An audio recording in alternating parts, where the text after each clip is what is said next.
Welcome everyone to the Racing Line Network. Welcome to lucky number 13, race number 13 of the season here at Sonoma. It is the Wine Country Grand Prix at Sonoma for the Full Sand Racing Association with the Full Sand Racing Series, and more specifically, of course, the Xfinity cars for this week.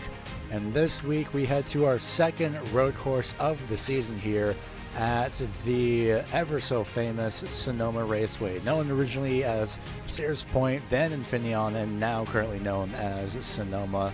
And what a track this is. If only we had the spring version of this track in iRacing, because this track is so beautiful during the spring. It is absolutely unbelievable seeing what the grass looks like, seeing the green around quite literally the entire racetrack. It is utterly beautiful and just makes for absolutely stunning images. So maybe, hopefully one day, we will get that version, the spring version of Sonoma here in iRacing at some point, because it is absolutely incredible. We have 50 laps on tap for tonight. We'll get your schedule up potentially shortly. As scheduled alongside those 50 laps is the stage, which is lap 20. In fact, just before we get everything set up for you, let's go ahead and give you the championship standings coming into tonight. Now, the one thing that is highly unfortunate that I've not noticed up until quite literally 10 minutes before and panicking about is that these points may or may not be off by give or take 5. So the positions may be hopefully correct, but I will be working alongside the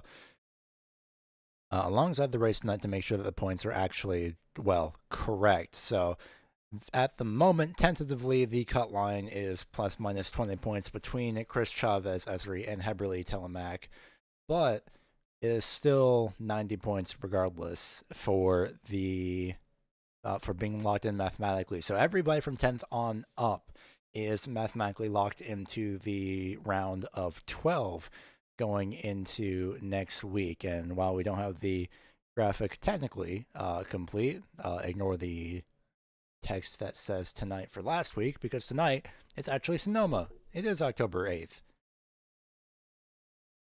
Now that I realize that, it's definitely not October 8th. That is for sure.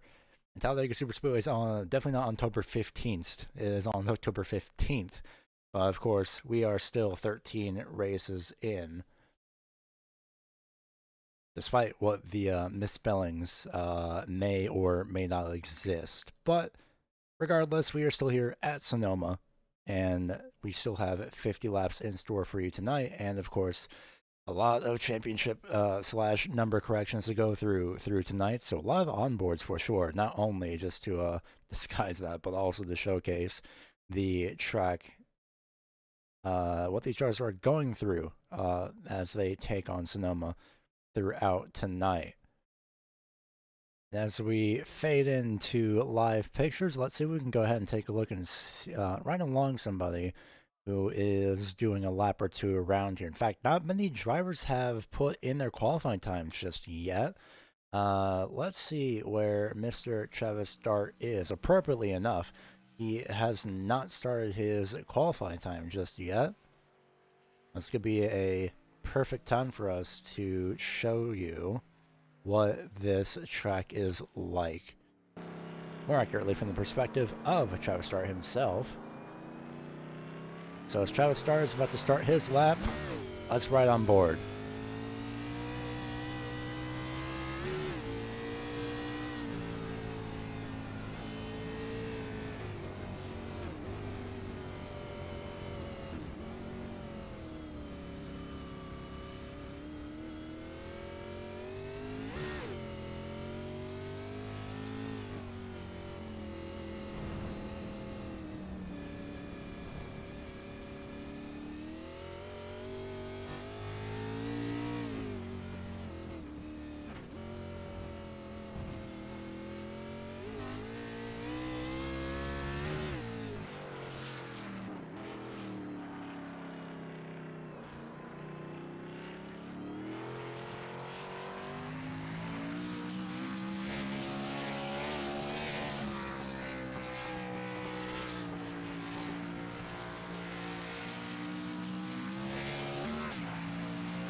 Travis will likely complete the lap just for posterity's sake, but that lap will not count because of the off-track he had just experienced. So 7 drivers will have a qualifying time. Doug Pierce also had a little bit of an off-track excursion himself. And as Travis Stark crosses the line, it was a 124.322, but again, that lap time does not count. So not the most comfortable at this track, it seems, for Travis Stark. With just over a minute left in qualifying, do we try and switch this over is the real question. Potentially, no. We might go ahead and wait for everything to finish up, but luckily it gives us a time to look into the previous winners of this race. Correction, at this track. Now, we don't have the fancy graphic for this week, unfortunately, due to, again, panicking about numbers and spreadsheets.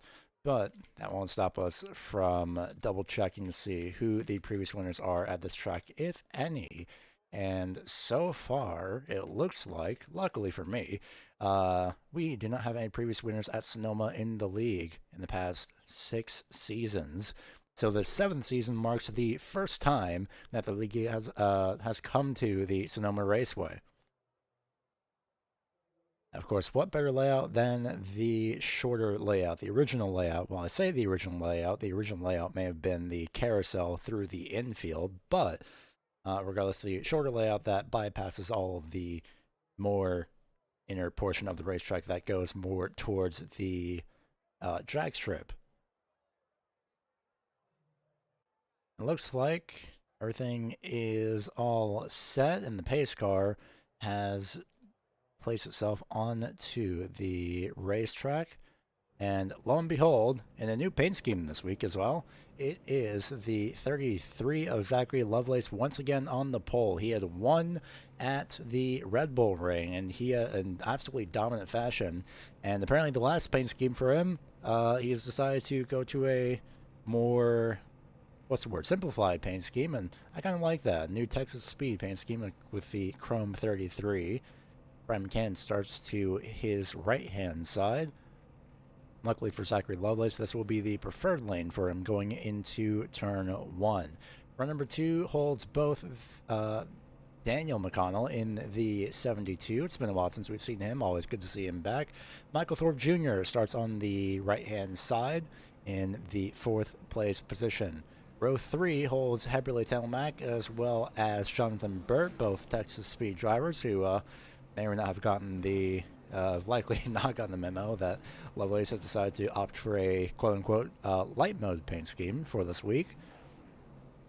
Of course, they're still teammates nonetheless. Hunter Karsten starts off in 7th with Travis Stark starting off on the outside. Apparently, lap time did count for Travis Stark, oddly enough, despite the fact that he went off track, which is quite interesting. Regardless, the rest of the field did not set a qualifying time. Philip Chavez starts off in 9th in the 101, with Tony Brent rounding out the top 10 cars, starting off in where else but 10th. 2 drivers, I believe, with chrome on their cars. I can't tell from this angle. But regardless, William Duff starts off in the 11th place position. Ryan Lynch will grid to his right-hand side in the empty spot on the 12th place position. At least I would say that if Ryan Lynch didn't miss the grid.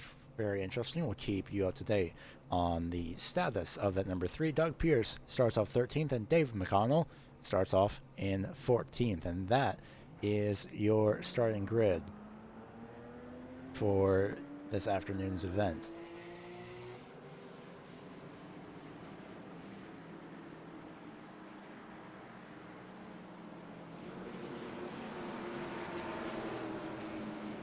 Say this afternoon.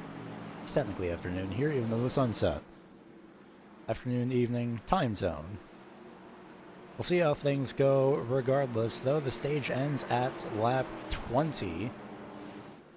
Pace car pulls off the field in control of the 33 Zachary Lovelace. Hypothetically, if he really wants to, he could just go right now We'll see how that fares. Let's see if he decides to do the gentleman's agreement, the pseudo-gentleman's agreement, and just wait until the main start line. It looks like that will be the case. The green flag flies here at Sonoma, and we are underway. Brian McCann with a great start over Zachary Lovelace as we head uphill into turns 1 and 2.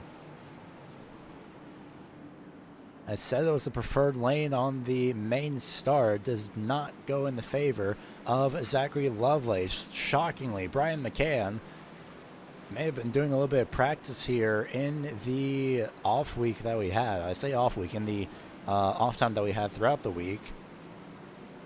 Because just like that, Brian McCann in control. Michael Thorpe has remained in the second place position. Daniel McConnell, 4th, 5th place is Heberly Telemac.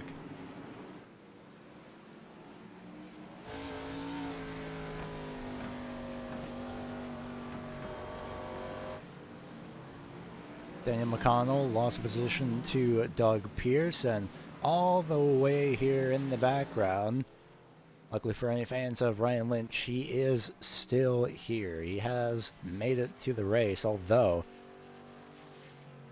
he might be having hardware issues. Let's ride on board for a second.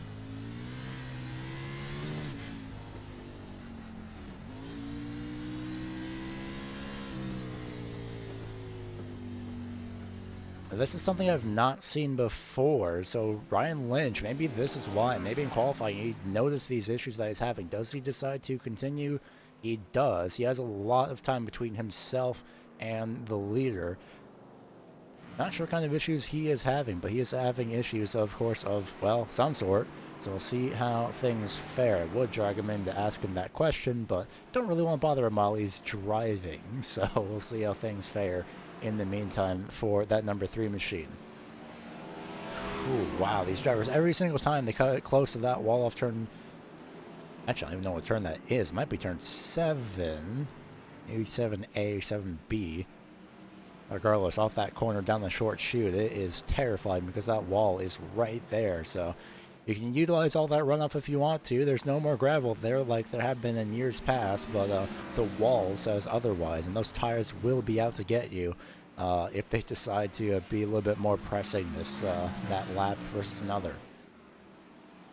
Again, stage ends at lap 20, so everyone has a lot of time to feel themselves get into a rhythm here and make sure that everything is going to be stable, especially in the sense of the 13 of Hunter Carson's, whose internet has decided to not be stable. William Duff into pit road on lap 1. Ryan Lynch still running around at a, for some reason, leisurely pace, but William Duff in pit road.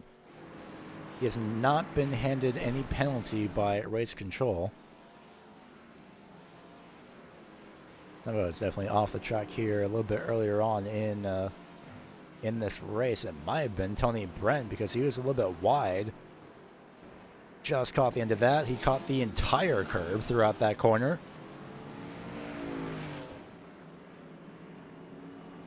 Let's see how these drivers take to this course. The curbs are deadly. And unlike the Red Bull Ring where we were earlier this season, the curbs will bite you, and they are absolutely deadly. So will the, well, I say the grass. It's technically more gravel. It's mistaken for gravel more than anything.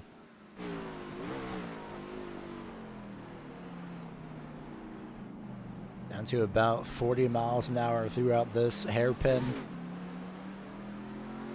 Very early upshift for Zachary Lovelace, just trying to make sure the car stays under him. Of course, I was to say that he scrapes the outside wall, but still hangs onto it regardless.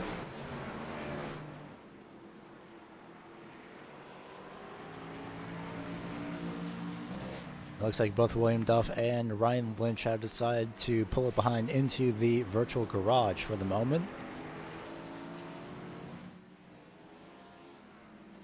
Well, Travis Start may have gone off, and he has actually. This is just on the uphill section going back downhill.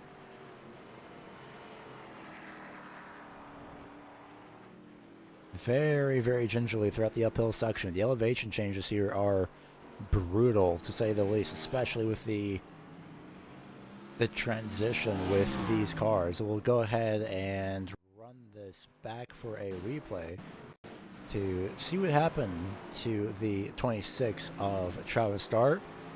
Uphill, and yep, just that transition snaps the rear of the car around. Luckily, nothing too major for the 26 of Travis Start, so didn't end up in the wall.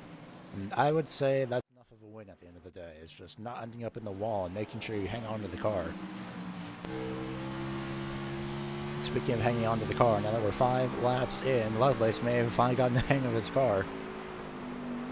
Now that he's gotten into the rhythm, he has caught right back up to the 8 of Brian McCann. Phil Chavez has gotten by Tony Brent.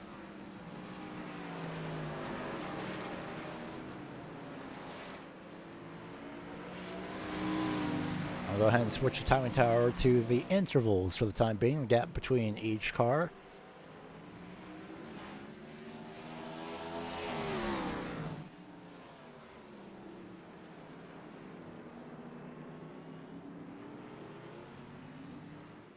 Let's see if McCann somehow pulls off a surprising road course win. He had a little bit of bad luck at the Red Bull Ring, then pulled it back to finish still somehow in the lead lap, I believe after a connection issue had bit him. And yet somehow through all that, not only did manage to stay on the lead lap, I think he finished about 8th, if not 10th. I'll be double checking the results of that race in particular.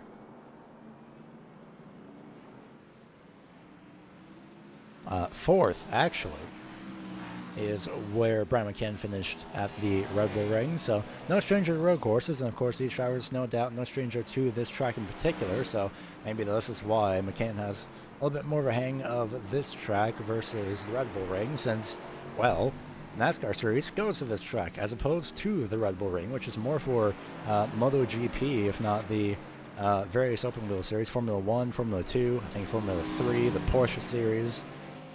Porsche Carrera Cup being one of them. This race for the lead just about to start hitting up. Down to the short chute. Does Lovelace make a move? No, he does not. Thorpe still hanging strong in the 3rd place position. Daniel McConnell still hanging strong in 4th. So switch it back to the gaps to the leader.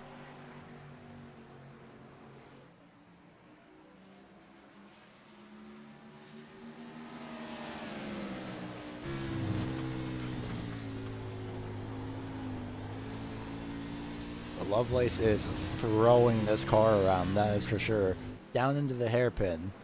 A very easy place to lock up the front brakes, which is an absolute pain once you lock them up and you just have nowhere to go, especially when you're trying to chase down the car that's directly in front of you.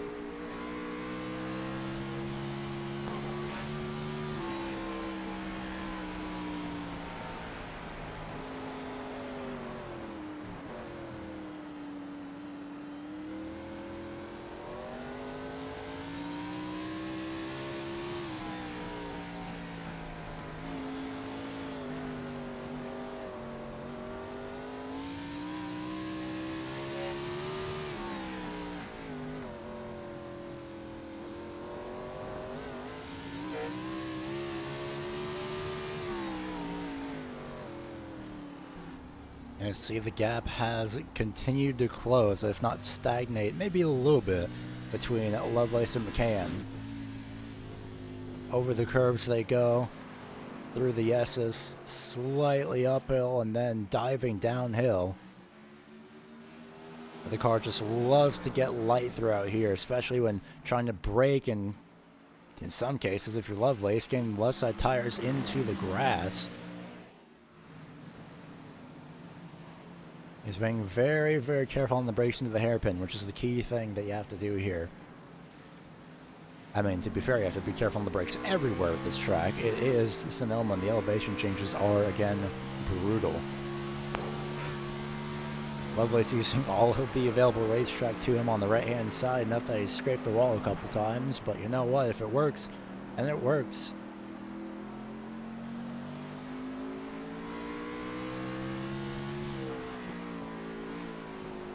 As they say in racing, it's one thing to catch a driver, it's another thing to pass, especially here on this particular road course.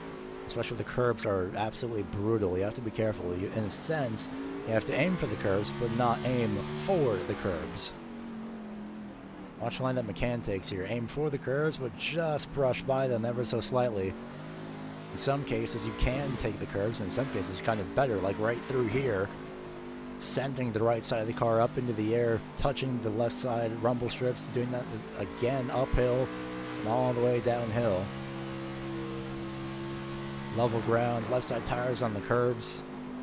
Right side tires just ever so slightly, carry the speed, drift out wide. And then hard onto the brakes, downshift. Sometimes the first gear if you're feeling like you really need a pull away on the front stretch. But stay in second, upshift to third.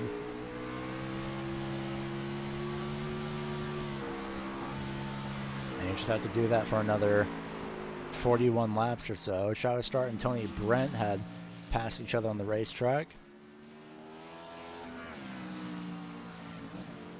This right here is the closest battle on the racetrack. Battle of who's better on the road courses. And at least at the Red Bull Ring, it was Lovelace. But for here, could it be Brian McCann? Could he play spoiler? Or can Lovelace do the impossible and huge break? Just parks on the apex, slid throughout the entire right-hand turn though.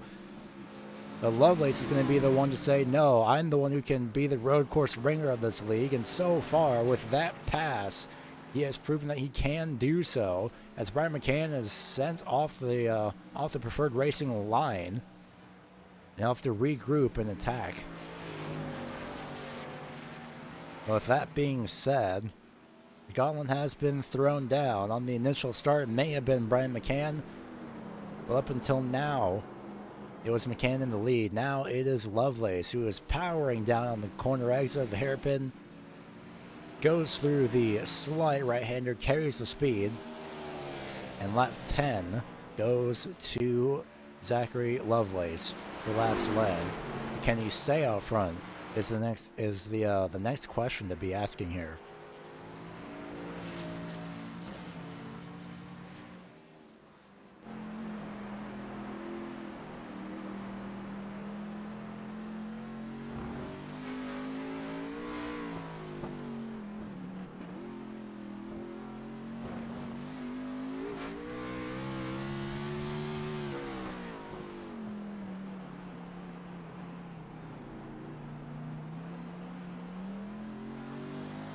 As we run on board looking back, you can see that, in fact, let's go ahead and do this. As the gaps do stagnate throughout the lap, let's go ahead and throw up the previous laps here for these drivers. And just that previous lap alone, Lovelace was a second faster than Brian McCann, despite the fact that Lovelace was sliding. But what a pass it was. It was clean, too. And he did get the pass done.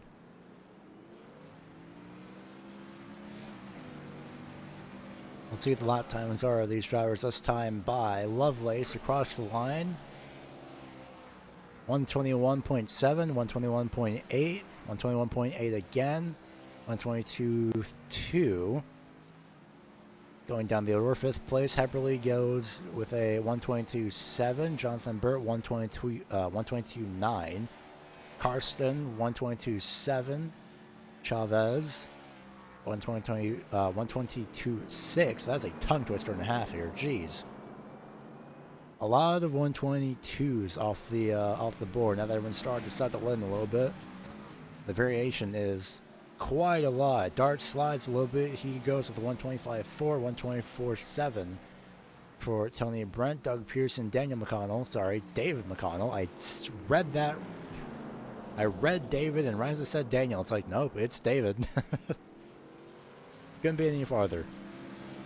Regardless, Doug Pearson, David McConnell battling for 11th place. Their lap times coming across 126.7, 126.3.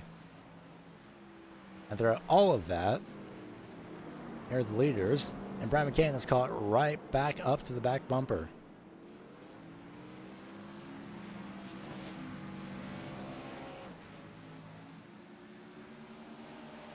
We're going to go ahead and ride on board the number 8 machine of Brian McCann for a couple laps.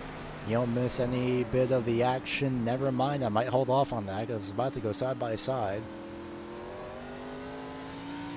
But these two have different ideas in mind, especially Brian McCann.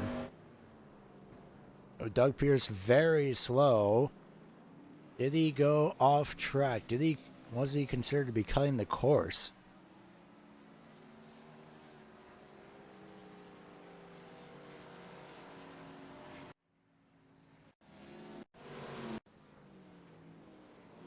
Let's go ahead and take a look. Oh, he just slid throughout that corner. That's what happened.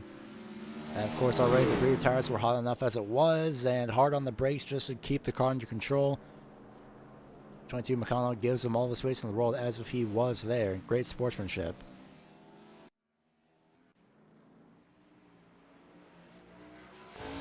Like I said, I was about to go side by side, but I might sit here and wait because Brian McCann may have other ideas for the lead here.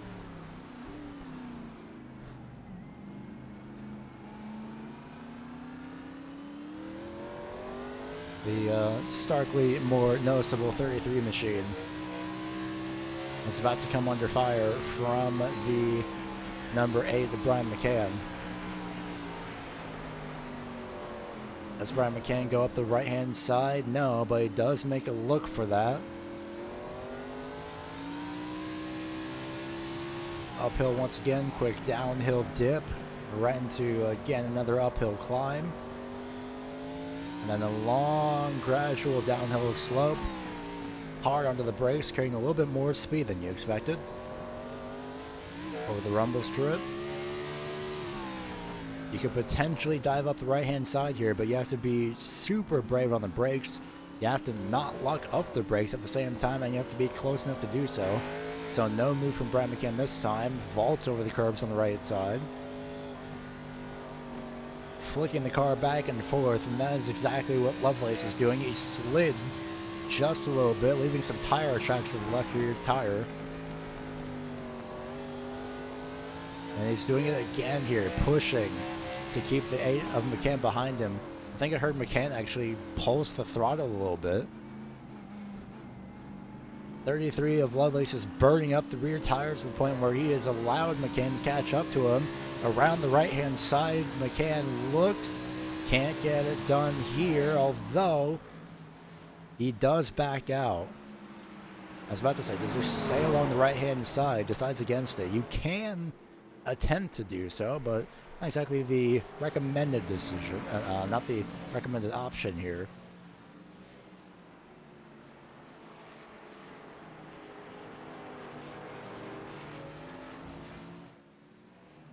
Meanwhile, throughout the back portion of the racetrack, Tony Brent was all over the back bumper of Travis Starr, but carried too much speed. Have to do his best to catch back up again for that 9th place position.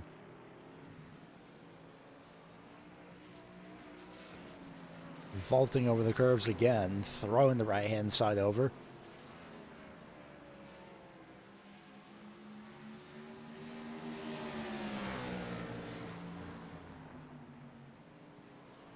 Last time by the start-finish line, the gap was 0.2 of a second. David McConnell, interestingly enough, will be the first driver to blink and go the pit road.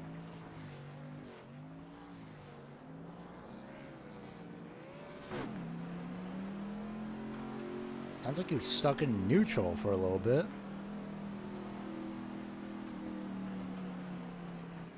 So I wonder if he's having hardware issues of his own. If that's the reason why he went to pit road, but regardless, he is in pit road. So let's see if he does. He stops in his box.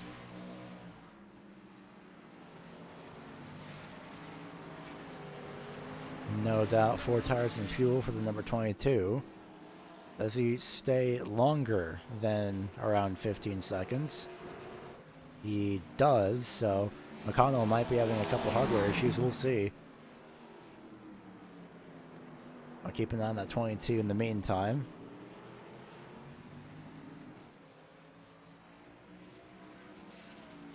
But the Abraham McCann does not let the 33 of Lovelace go so easily. Like I said before, it's one thing to catch, and it's another thing to pass. And McCann is going to be making that known. That little flash of a car at the edge of the screen was Doug Pierce. He is going to go to pit road. I wonder if these drivers even are able to make it here fully on fuel up to the stage. It was, I believe, just about 3 stops beforehand. In fact, Michael Thorpe Jr. has blinked and gone to pit road himself. Let's get the gaps up instead of the previous lap, so they can keep up with your drivers and where they are, in this case, whether or not they're in pit road.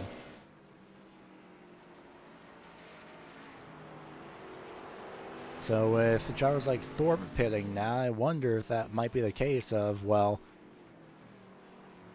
it might be a 2-stop race. I hear about lap 15 to 18 or so, if not 15 to 20. And then once again around, I'd say lap 30 to 35. 15 seconds flat for Michael Thorpe Jr., 16.6 seconds in the box for Doug Pierce. David McConnell still sitting in his pit box after 2 minutes. Do we see the leaders go to pit road? Do we see either of them try and make an undercut?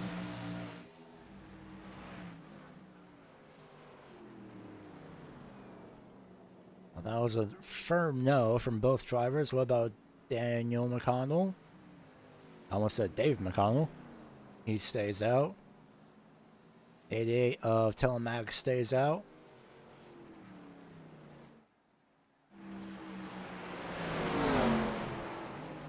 And the 6 of Jonathan Burr is also not pit. So Michael Thorpe Jr. potentially trying to undercut. We'll see how that fares in the next 3 or so laps. I say that Hunter Karsten has gone to pit road. So the strategy may have played in the favor of the 34 here. We'll see. And throughout all of this, McCann and Lovelace have been nose to tail. Lovelace takes a more defensive lane.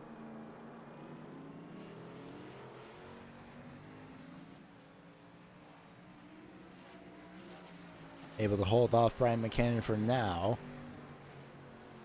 Flicks the car to the right. Both cars will dive downhill.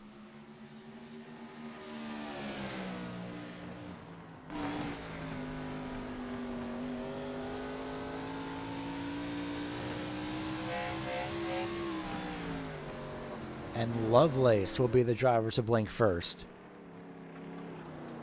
Very interestingly, McCann knew, so I wonder if he figures now that if he's free from behind Zachary Lovelace, then McCann will be able to use the clean air to set a fast lap and pit the lap after. We'll see. Daniel McConnell has gone to pit road. Heberly Telemac has stayed out, so has Jonathan Burt. Philip Chavez will be the next driver to keep an eye on. He stays out. And Lovelace has just now, after 25 seconds, has gone into his pit box. This is a long pit road here at Sonoma. It's even more excruciatingly long, especially in the sense of having your pit stall all the way down. If Brian McCann goes to pit road here, we'll ride on board.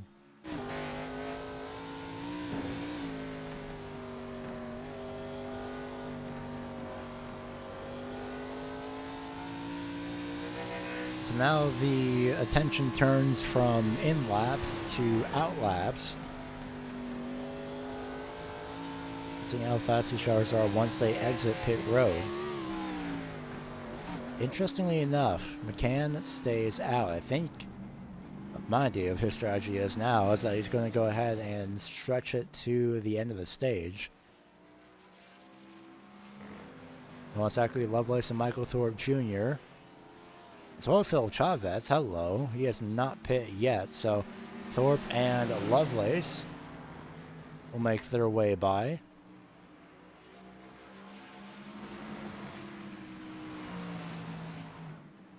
So let's see. No, maybe eyeing pit road, if anything, for Philip Chavez, but no physical movement from the car to indicate that he's going to pit road. So across the start-finish line once again on the main racing service. Brian McCann all the way over here. Now on the front stretch, here's both Michael Thorpe and Zachary Lovelace. Thorpe takes a very wide line over to the right-hand side. Potentially may have unsettled the car on that turn towards turn number 1. Again, especially with the uphill, it does bite the car. Switching back and forth to see if McCann does decide to go the pit road. Nailing the curb is Zachary Lovelace. That'll send him back a little bit. McCann stays out now.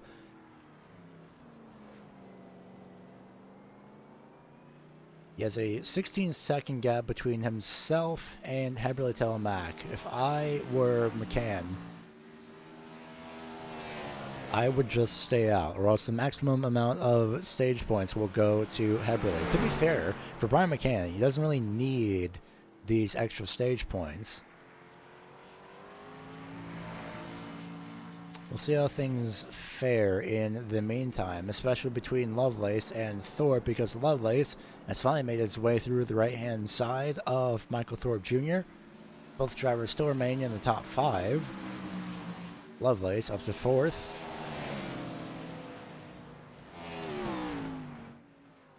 It's going to be a long time until we complete the stage, I believe, but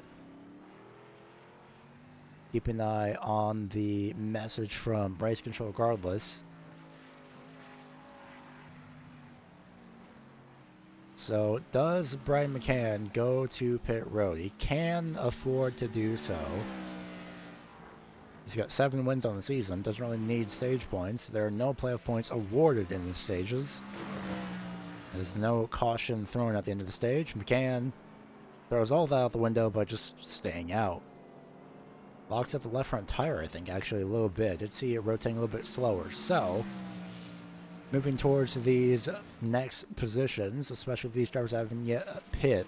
Heberly Telemac has not yet gone to pit road. Neither is Jonathan Burt or Philip Chavez. So, in a sense, I want to say they're forced to stay out, but in a way they are kind of forced to stay out. So, Brian McCann does win the stage. Second place is Heberly Telemac. Jonathan Burt will finish 3rd in the stage, just in front of Zachary Lovelace. Michael Thorpe picking up an extra 6 points for this stage finish. Philip Chavez in pit road. Where is he in relation to Daniel McConnell? We'll see. Philip Chavez, Daniel McConnell. It's going to be close to the start-finish line. Daniel McConnell gets 6th.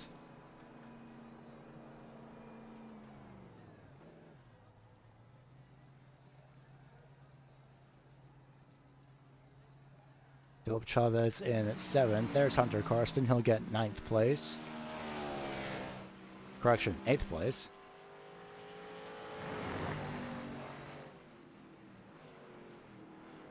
Actually, did Philip Chavez cross the start finish? I think he did, yes. And then Travis Start will finish 9th place in the stage, with Tony Brent rounding out the stage in 10th. And just like that, when all is said and done, here's the number 8 car on pit road.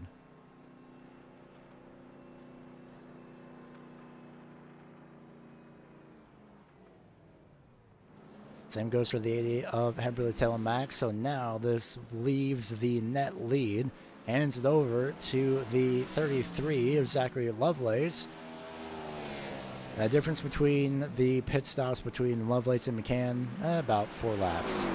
So McCann will have 4-lap fresher tires. Thorpe has 2-lap older tires than Zachary Lovelace. And Brian McCann just now got on pit road, actually. Jonathan Burt also in his pit box, so no doubt Travis Start will be coming into pit road. Of course, he's a long ways behind, but regardless.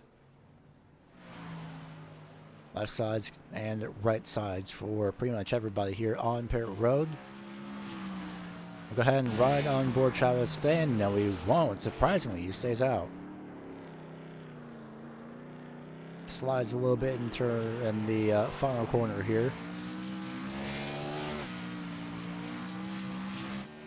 So, stage points officially awarded by Race Control. With all of that out of the way, here's Tony Brent. Let's take a look at Tony Brent's pit entry, and here's why. You don't have to abide by the speed limit up until there. That yellow line and those yellow cones, you don't have to really abide by the speed limit. So if you really wanted to, if you really wanted to play it dangerously, you could go ahead and just try and send your car through the pit entry, preferably by not hitting any of the walls.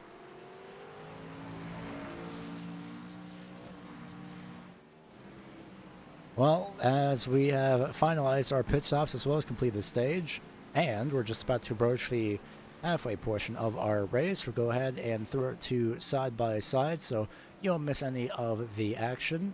I'll keep an eye on our leader, Zachary Lovelace, if not the closest battle while we are side by side. In the meantime, I'll be back momentarily.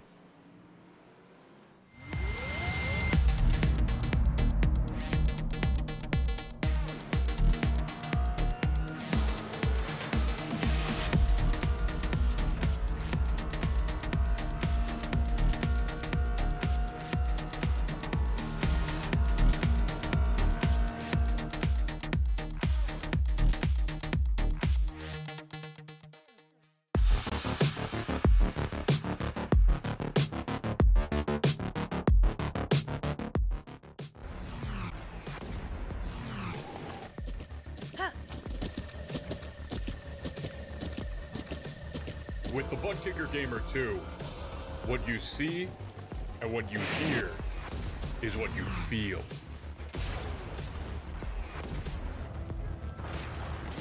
Butt Kicker. The future is feeling.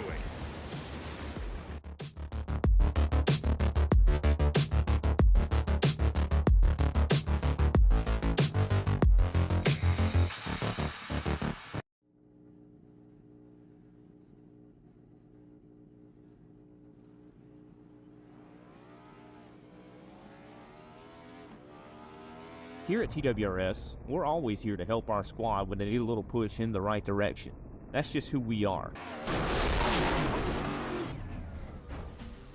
We're a beautifully diverse group of goofballs dedicated to driving fake race cars as fast as possible.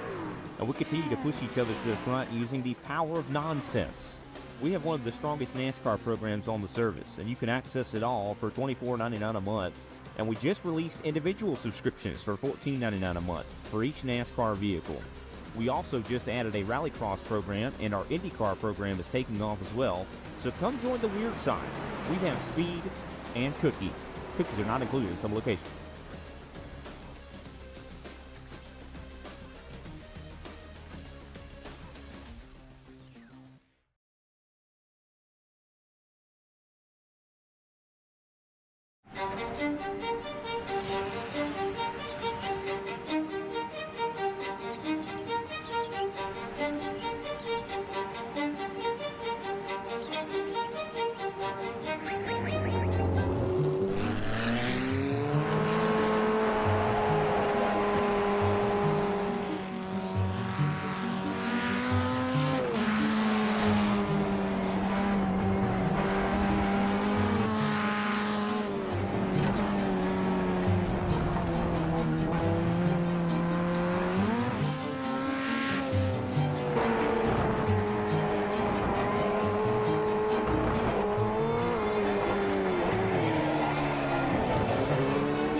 And we are back live just in time to see the 8 of Brian McCann try and make a move to the left-hand side of Zachary Lovelace uphill into turn 2.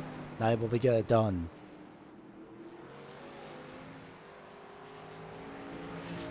McCann had made his way by the 34 Michael Thorpe Jr. just a few laps ago, and since then has been pretty much set alight. The 4-lap fresher tires playing into his favor. There's Doug Pierce letting both drivers through. Dave McConnell is back for the most part. Tony Brent, for one reason or another, had, for some reason, pulled behind into the virtual garage. Not sure as to why. Shortly after his pit stop, about 4 laps afterwards. So again, a rare DNF for the number 28 for the second time this season. But to be fair, he is safe and sound, so everything should be fine for him going into the round of 12 in 2 weeks' time. Same for both of these drivers in the front, too. They have been pretty much locked in with the 1 win for their season, or for this season, rather. Well, I say 1 win. It was 1 win for Lovelace, and that's been 7 for Brian McCann. Nope, I've said 7 this entire time. I am very incorrect. This is 6th win. So anytime I said 7th, I was incorrect.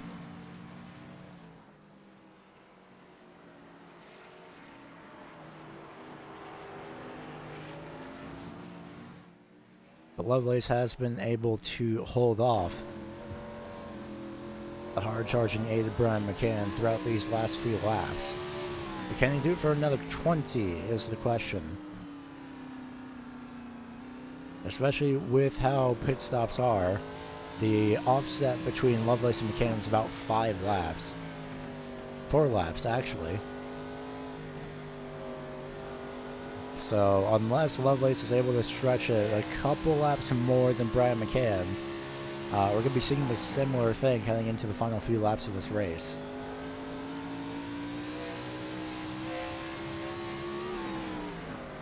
Daniel McConnell is towed to pit road and nearly hitting the tire barrier.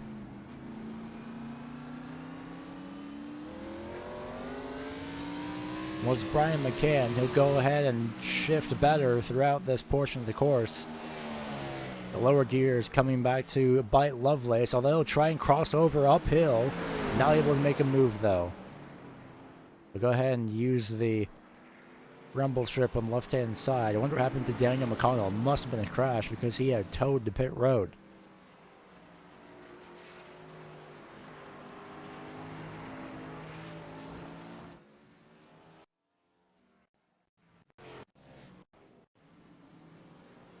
Let's see what happened to the 72. Hits the curb. Oh.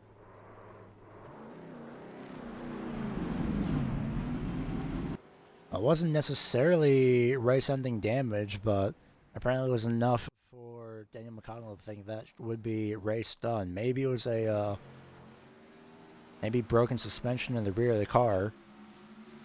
Not entirely sure, but our 4th DNF of the evening.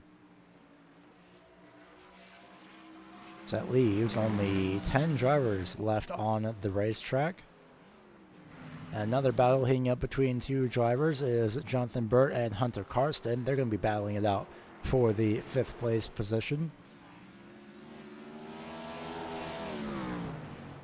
Dare I say, knock on wood if you have any, Texas Speed have been having a pretty solid outing for this race. Lovelace in 2nd, Telemac in 3rd, Burt in 6th, looking for 5th for Hunter Karsten.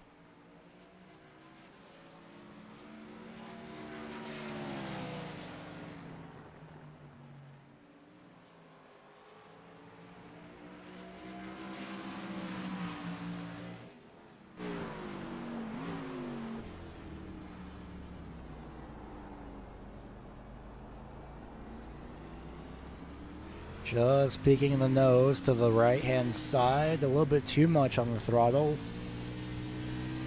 I can definitely understand from doing racing myself that once you have the nose there, you are eager to absolutely get going. And keep the nose there alongside that driver just so they know that you are there and you're challenging for that position. Sometimes it does backfire. Especially in the case of getting back onto the throttle. In that case, you spin the rear tires and the car just can't handle that for the most part.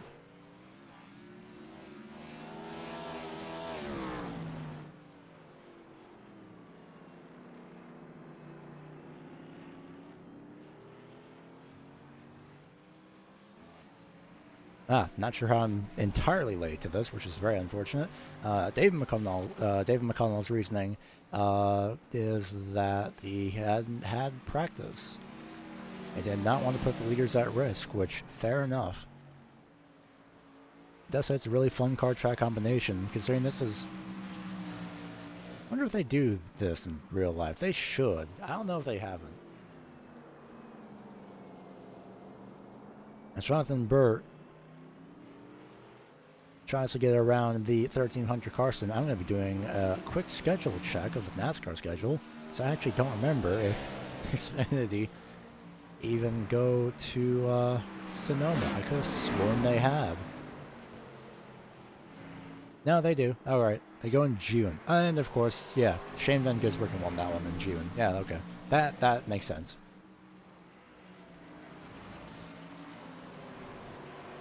I could have sworn they went earlier in the season instead of the summer.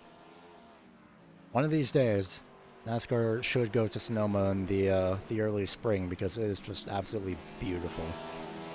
Just incorporate Sonoma to the West Coast swing and I'll be happy. It's part of the West Coast. I don't even know if we have a West Coast swing anymore at this point, but just a small little bit of digressing. Meanwhile, Travis Start has been in his pit box for the past 30 seconds. I don't see any visible damage on this side necessarily.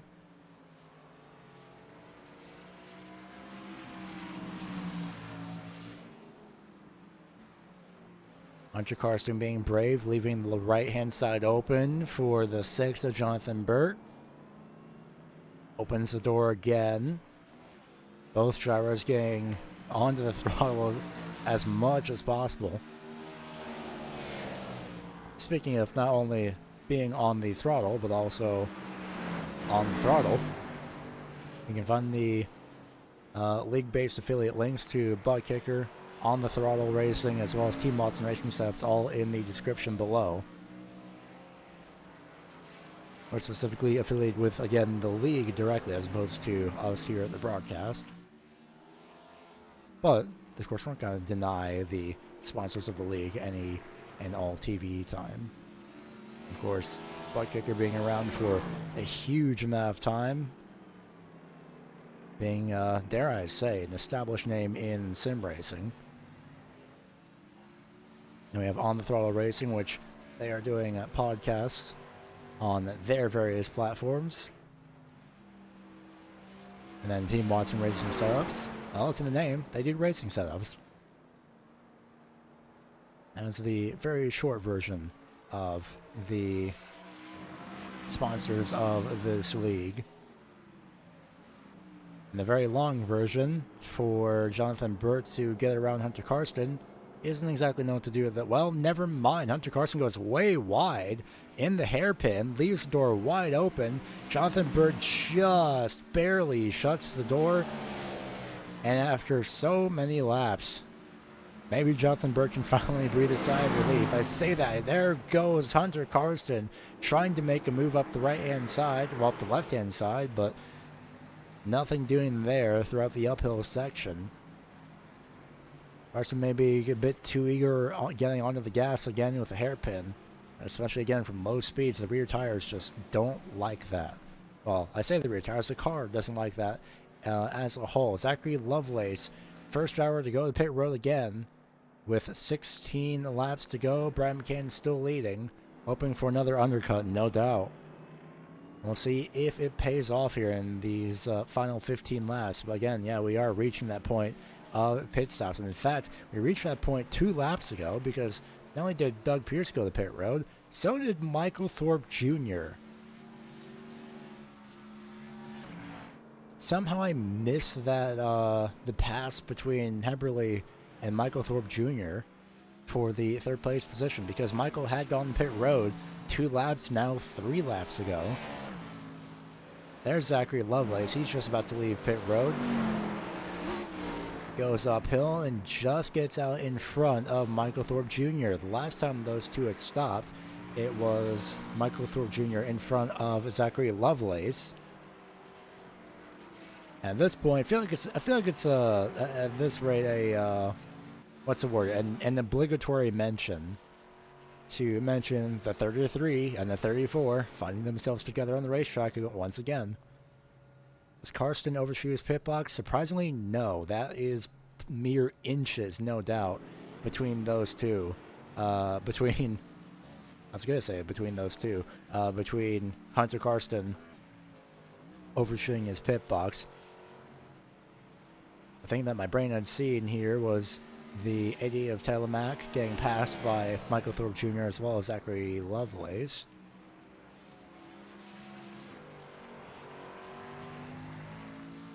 So now this is a question of when does Brian McCann pit? He has, well, the pit lane time, the total time spent in pit road is about 43 seconds.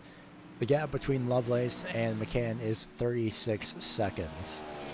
And that's only going to be dropping from here on out. Telemack in pit road, same with Jonathan Bird, makes a pit entry lane, or pit entry line. Same goes for Philip Chavez. A lot more drivers are less willing to try and stretch it out.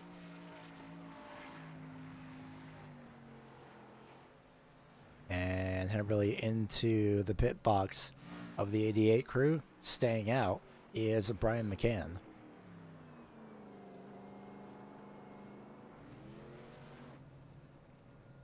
Down and away goes the 88. The 6 just now getting the right sides up in the car. And here's Philip Chavez stopping in his box. And yes, that was the entire time when we saw Philip Chavez entering. Don't adjust your pictures. That was a whole 24.5-ish seconds. And all that in the interim, Philip Chavez had not made his pit box from the time we saw him dive to enter pit road until seeing him enter his pit box.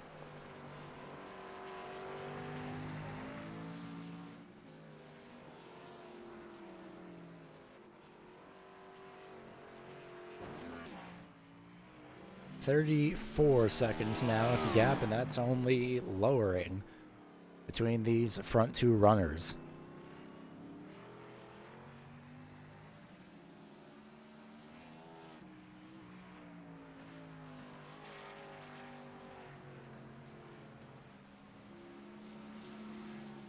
Nothing much else to do except keep an eye on Brian McCain to see what he does here, especially as we near the pit entry lane. Pit entry line? Lane? I guess it is a pit entry lane going towards a pit entry line in the sense. McCann does not pit again.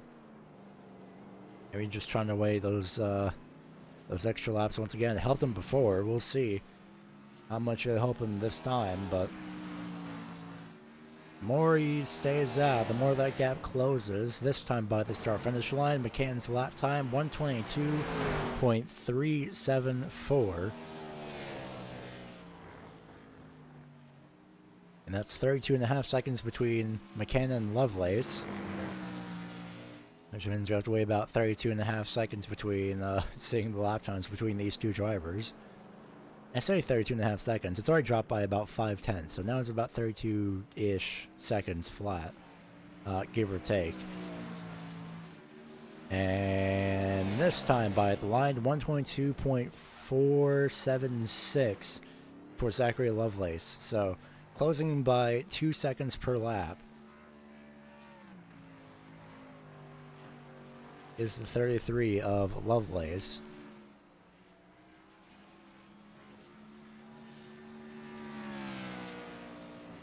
Now, does Brian McCann go to pit road this time by? It's been 3 laps. Yes, he does. Through into the pit lane. Going all the way through the pit entry line. And it did look like, now I'm not saying he was for sure speeding, but the appearance may look like he was speeding. He's about 33 miles an hour at the pit lane. He was fine because the pit speed limit is 45 miles per hour.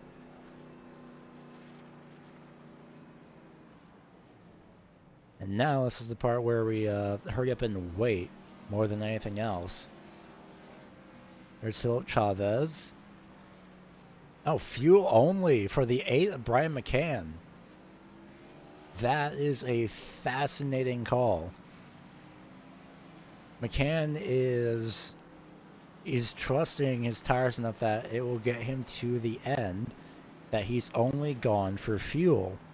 I was about to start saying, well, Lovelace got to the hairpin. And now that gap is 5.7 seconds. So it's fresh tires versus fuel only.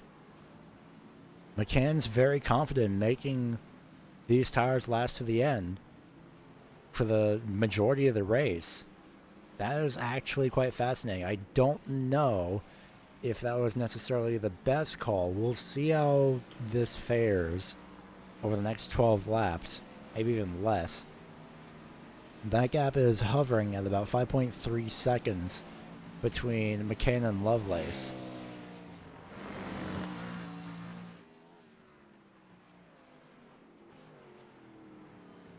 We'll see if fuel only does pay off for the 8 of Brian McCann with 12 laps to go.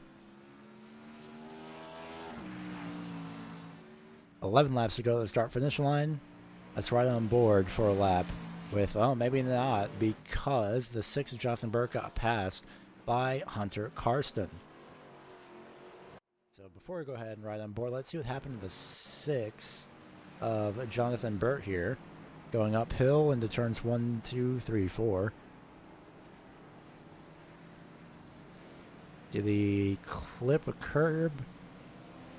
No, just way too much speed in the downhill dip. And tires, of course, did not react to that too well. And that's how the 6 had gotten passed by the 13 of Hunter Karsten. Well, it's a 4-second gap now. While we still have the chance, we're going to ride on board with Zachary Lovelace for about a lap here.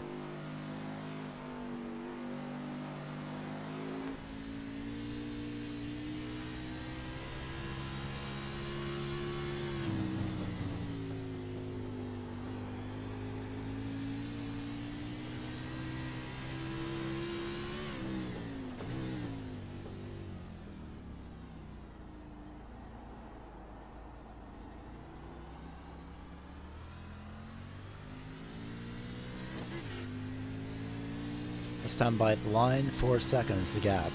Let's listen in.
He's taking it down by 1 second per lap.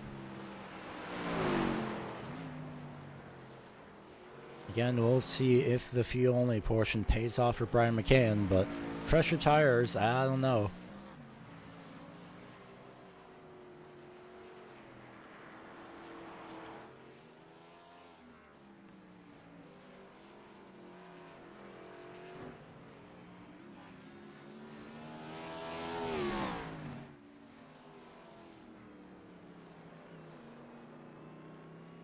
Nothing much to do except just watch the cars and watch the gap come down. It's at 2 seconds.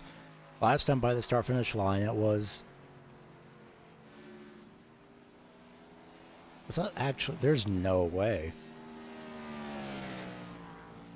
Apparently the last time by the at the line for Brian McCann, a 121.799. And then switching back to Zachary Lovelace, a 120.699 was his previous lap. That is absolutely incredible. Let's see what it is this time by for the last time. Start finish line 121.822, 120.818. Again, still just a second faster is Zachary Lovelace.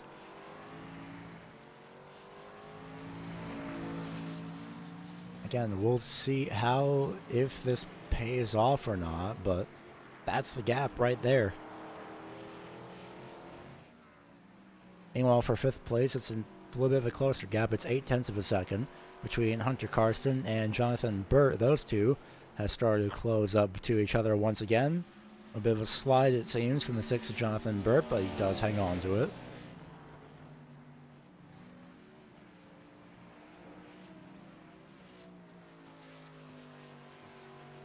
Gap is now getting to the point here for the lead, where it's just slowly starting to kick in on the timing screen that it's starting to become a little bit important. Same goes to this battle for 5th place. Karsten and Burt have found each other once again side by side across the start-finish line with 8 laps to go. I almost said 7. But Jonathan Burt looking to make that charge up to 5th place once again. He's done it before, especially in the hairpin. That seems to be the key spot for that number 6, as well as we saw the left side tires of the 13 nail the curb. Dare I say, I won't see Jonathan Burt's necessarily better throughout that section, but definitely not nailing the curbs as much as other drivers may be. And while this goes on, there's this battle as well, just while behind those two actually. Because Zachary Lovelace has caught up to the back bumper of Brian McCann. The fuel-only stop for the A machine may have not played in his favor. I say may have. It definitely didn't. It was a bold decision, though. Again, it's one thing to pass. It's one thing to catch. It's another thing to pass. So we will see if Lovelace is able to get around the 8 machine.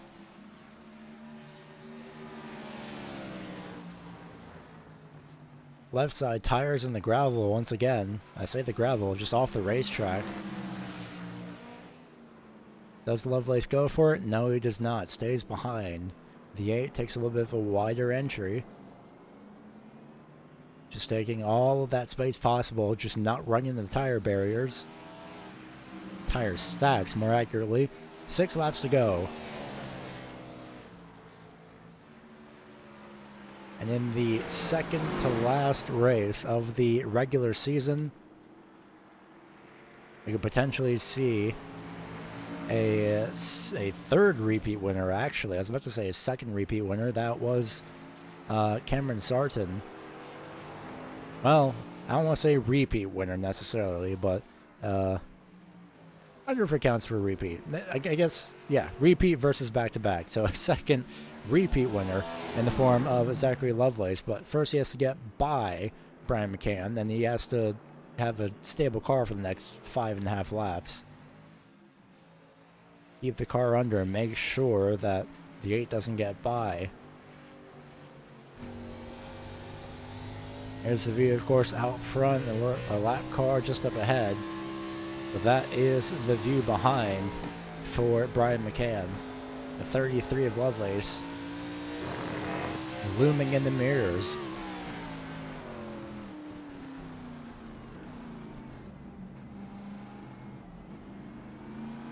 McCann just getting to the back bumper, but not alongside just yet.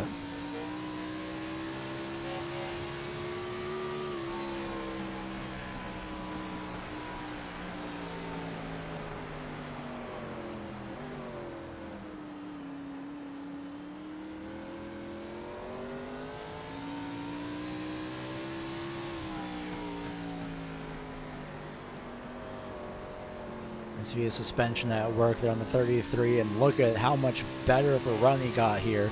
All the way again, directly up to the back bumper. Does he use the bumper? No, nearly though.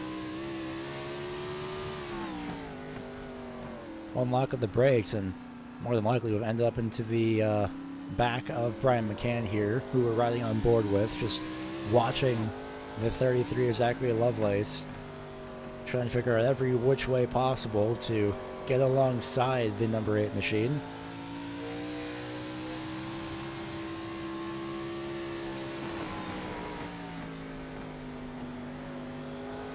And there could be the run for the 33, and it is, because Brian McCann goes defensive around the left-hand side through the hairpin. Go the 8 and the 33. Lovelace not able to get the grip, though, on the left-hand side. And he won't be able to capitalize having this preferred lane on the left-hand side here throughout these next couple bends. Especially uphill, but being on the right-hand side is crucial for this corner.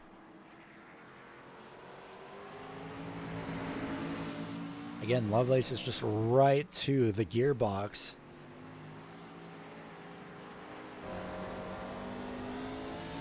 No better view than this to showcase just the ebbing and flowing of the style and the pace that both these drivers have here at Sonoma. This is the view to have. Lovelace backed off a huge amount there, not wanting to run to McCann, no doubt.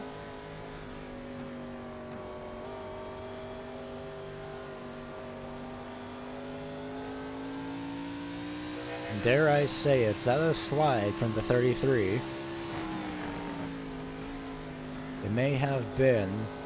Lovelace is better through here last corner, or last lap. Looks to be better here. Does he go to the inside of the corner? He doesn't. He made it look, though, and now he does, actually. Brian McCann left the door open. We've seen this happen between Jonathan Bird and Hunter Carson, and again, getting the better run out of the hairpin. 3 laps to go is Brian McCann.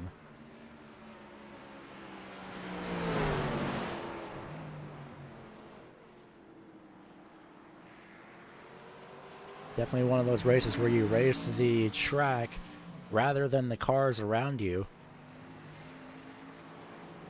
The lap times between these two have been pretty much similar, within a tenth or so. Look at Lovelace looking to make a move. McCann went defensive, cut off the momentum, but it's not going to stop Lovelace from going around the left-hand side. Can he get it passed on the outside? Through the short chute they go. And Lovelace again, too much onto the power. He'll have to fall back behind McCann again, but he was there. He knows he can't get alongside. He knows it's possible to get alongside. It's just a matter of not gnashing the throttle down to the floor and hoping for the best. You have to find the right gear to be in. And sometimes if the driver is able to, the driver you're battling, in case they're able to outdrive you on corner exit, that's fine. I would take that any day of the week. This could come down to a last lap battle for the lead. 2 laps to go this time by.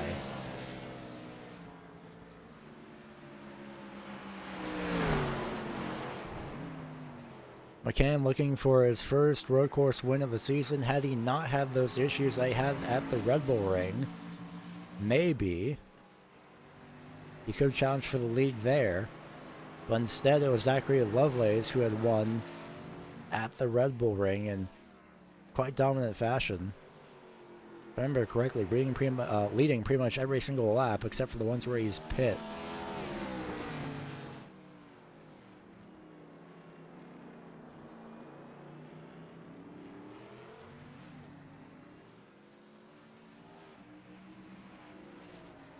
Lovelace throwing the car over the rumble strips once again. The battle for 5th place is going to go down between Jonathan Burt and Hunter Karsten, and maybe Hunter Karsten, who's going to be out on top of this battle for 5th. Because Jonathan Burt was hard on the brakes. It's 2 laps to go for them, so they do have a chance to battle it out still for 5th place. This time by, it will be 1 lap to go for the leaders. Brian McCann takes the white flag here at Sonoma. Zachary Lovelace on a fresher set of tires, trying to chase down the 8 of Brian McCann to sweep the road courses here at the Full Send Racing Series. Lovelace has been alongside the 8 of Brian McCann a couple points throughout this course. Can he catch up again? And can he get alongside? And can he stay ahead? Time very quickly running out. Lap traffic might be a factor. We'll see how things go here. As we start to make our way through the S's. Over the curves we go. Left hand. Then the right hand turn. Crest uphill. Dive downhill. A slight left-hand turn, hard on the brakes if you dare. And this could be the last gasp effort for Zachary Lovelace. Does he send it into the hairpin? No. Defensive line for Brian McCann. Through the hairpin they go. How hard is Lovelace on the throttle? Enough to keep the car under control. It is Brian McCann with the 7th win of the season at Sonoma.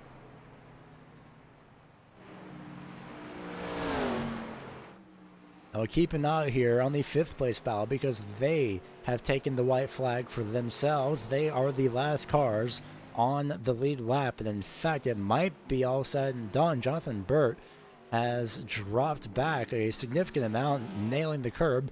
Not going to help him much either.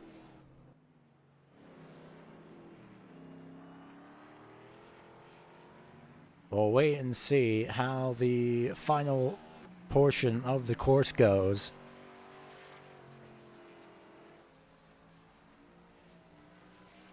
Especially for Hunter Karsten, mistakes could still be made here going into the hairpin.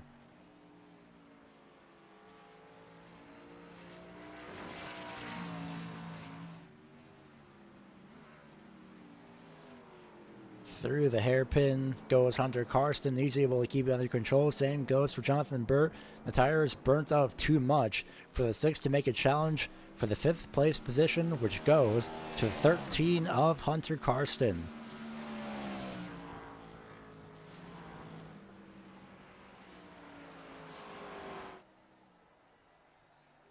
Let's go ahead and take a look at the finishing results of this race. Brian McCann with a win on a road course here at Sonoma, denying the road course sweep from Zachary Lovelace. Michael Thor Jr. finishes in 3rd. Hyperly Telemac 4th. A very quiet day for the 88. A quiet but powerful day for the 88 machine. Absolutely wonderful job there. Same goes for Hunter Karsten. Same goes for Jonathan Burt as well. Made an effort to get an all Texas Speed top 5, but still managed to finish in 6th. I would say that's a success at the end of the day, regardless. Philip Chavez, Doug Pierce, and Travis Start. Ricky Bobby Motorsports 7th, 8th, and 9th. Daniel McConnell finishing in 10th place position. 11th place is Tony Brent. 12th place, David McConnell. 13th place, William Duff. And then 14th place for Ryan Lynch. Both drivers not having the best of days. A little bit of an off day for both of them, but hopefully we see them succeed next week regardless. Go ahead and get interviews done with your top 3. And should be prefacing as well, just to be on the safe side, that we will not be at the... Let me say this way, so my brain doesn't twist into a pretzel here.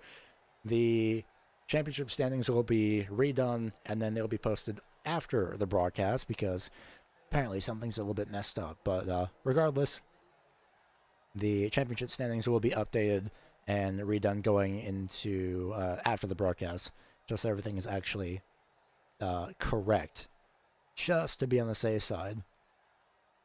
Let's go ahead and get a word in with your top 3 finishers. Thorpe not available just yet, so we'll go with the 33 of Zachary Lovelace.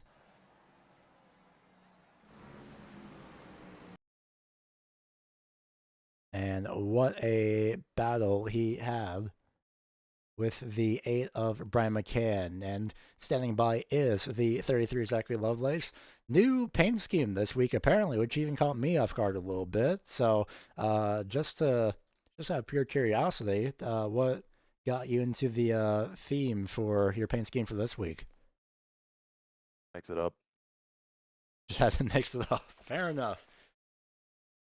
It works regardless, but still a very good job for you today. I know you had decided to, of course, the 2-stop was pretty successful. You challenged Brian McCann after the first round of pit stops. Both of you were battling pretty much throughout the entire racetrack, more racing the track than each other, and also at times each other. The fuel-only stop pretty much put Brian McCann in your clutches, but at the end of the race, it seems like the tires were just too much to bear for the car there. Yeah, he just managed the car a lot better than I did. This track is a lot more rear limited than Red Bull Ring, and that was very apparent. I could not keep my rear tires under me to save my life.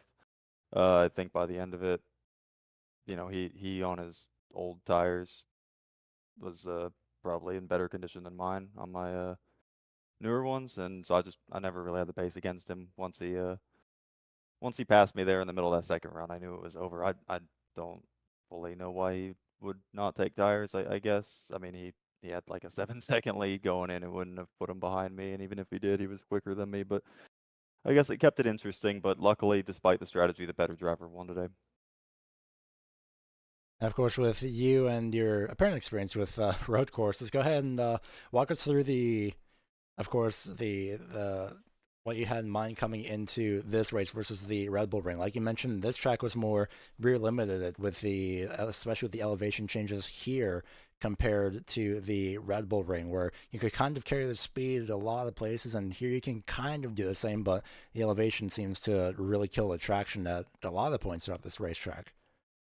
Yeah, I don't know the turn numbers, but the slow turn at the end of the chute and then the hairpin were just they were the tricky spots. I just couldn't get them right. It's really hard to keep the tires with it, and my plan was to lead a little bit there and just ease the tires into it.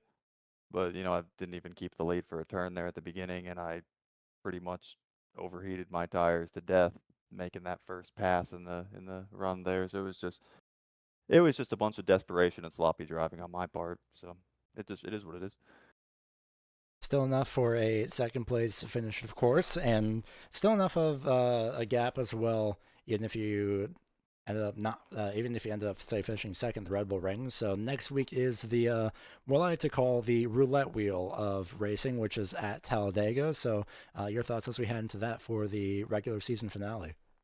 Luckily I don't need to do good there. I don't do good at supers. If I actually put myself in a decent spot, I get wrecked. And I mean, I guess that's about how everybody does it. Uh, Hopefully I can push a teammate into a good spot. And like you mentioned for a teammate as well, great day for Texas Speed, I believe second, fourth, and sixth. So great day for you guys. And of course, before we go ahead and let you go ahead and shout out who helps you get it done for that number 33. Well, yeah, it's always Texas Speed. Those guys work with me a lot, help me out, and it's great racing with them. And you for putting on the broadcast.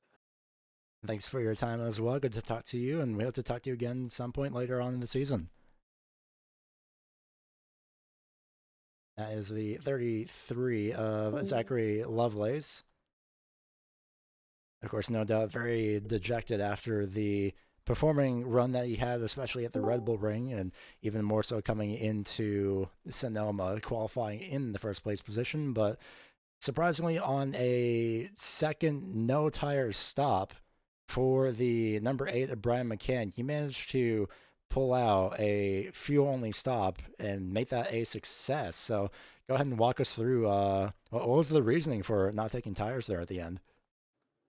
The original plan and what I stuck with the entire race, and I probably shouldn't have, but we was going to run it all the way to the stage, lap 20, and then take tires and fuel, and then just do a splash and go on the last pit stop and not take tires. And if everybody else was running, that probably would have been better, but everybody else looked like they just split the race in thirds, and that was better overall, and that's why Zach almost won there. So it was a mistake on my part, but we tried to do the best we could with it. And of course, it was a success. This time I have the correct count. This is definitely 7 wins for you this week. Unfortunately for me, I have to do some fun spreadsheet changes because some things are slightly incorrect. But what's not incorrect is the 7th win of the season. So in case you weren't locked in enough, you're even more firmly locked in than anybody else. But regardless, no doubt heading into Talladega for next week. Actually, before we touch on Talladega, let's go ahead and touch on the racetrack for this week, especially compared to the Red Bull Ring, where there you had finished in 4th, and compare that to here, where there's significantly more elevation change and a lot more. I keep wanting to say gravel, but it's more grass that can come out to bite you. So, comparing Sonoma and the Red Bull Ring, what did you find or do differently for each of the races? The biggest difference for me personally, Red Bull, I had never ran before. That was the first time I've ran it when we ran it here in Full Send. So I didn't have a lot of experience. But Sonoma here, I got quite a bit more experience. And I heard Zach mention earlier that this track is way more rear limited than the other one. And, with that experience, I know kind of the throttle points and how to back off that rear to maintain that rear tire. So that helped out greatly here. And of course, now we'll go ahead and touch on that Talladega. Like I mentioned, the roulette wheel, essentially, of racing in any and all motorsports for for pretty much any racing series ever. So going to Talladega for next week, I mean, you're pretty much locked in, but regardless, your thoughts as we head into what could effectively be constant four-wide racing if we do end up getting that. Yeah, I mean, it's just a dice roll at Talladega. You can be in the back and go to the front on the last lap. So anybody's game. We'll just try to find a drafting partner and see what'll happen. And of course, before we go ahead and let you go, you know the drill by now. Go ahead and shout who gets it done for you for that number 8 machine. Yeah, my family, everybody who makes this league happen, our sponsors, big shout out to them. They put a lot into it. You for doing the broadcast, everybody watching tonight, drivers for showing up, repeat 1975 spotter, Jones paints and designs on the car. Yeah, fun racing. Thank you. Thank you for your time. We have to talk to you again once next week. Later. That is the 8 of Brian McCann, race winner for this week. Maybe we can do. Maybe we won't do championship standings. We'll do that after the race in the meantime. But regardless, still a very, very enjoyable race throughout here at Sonoma. Putting on a great show, as it always tends to do so.